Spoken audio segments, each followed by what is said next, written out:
Honda CB600 Hornet for sale on eBay. Let's go through the paperwork that we got with the bike first. Comes with its usual plastic kind of wallet there. It's got its V5 registration document.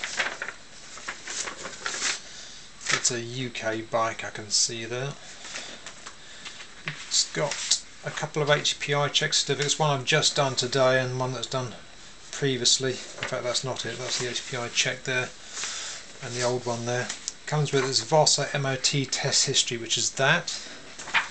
It's got all its old MOT test certificates with it and its current MOT test certificate, which is valid until August the 15th, 2010.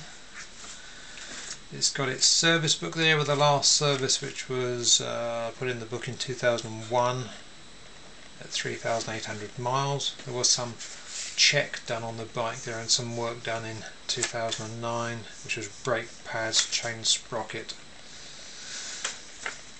There, it's got its data tag paperwork for registering the data tag system, and it comes with its owner's manual. Just looking around the bike, a couple of little things to point out. The bike's been sitting around a bit. I'll just show you a couple of things on there. Some of the brackets on the bike are a little bit corroded, like these sort of brake clip brackets, that kind of thing.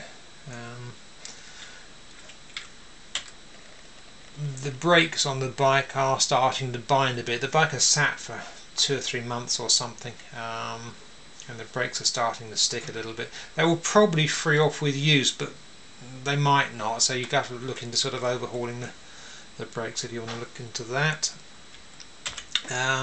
The ignition switch has stopped working on there. To take it out for a test drive, what I had to do was to take the headlamp out and put a clip in the ignition switch block connector, so it in fact does the same job as turning the ignition on, and then everything works exactly as it should do. So you're going to need to do something with that ignition switch, at worst replace it. It looks like there's marks here on the tank here, but they're not. That's just reflections from other things in the room where the bike was photographed. The bike has been cleaned and protected with WD-40, and if you look at some of the close-ups of the pictures, you can see it kind of looks a bit speckly here and there. So if you look some of the rubber work and the plastic work marked, and that's all that is.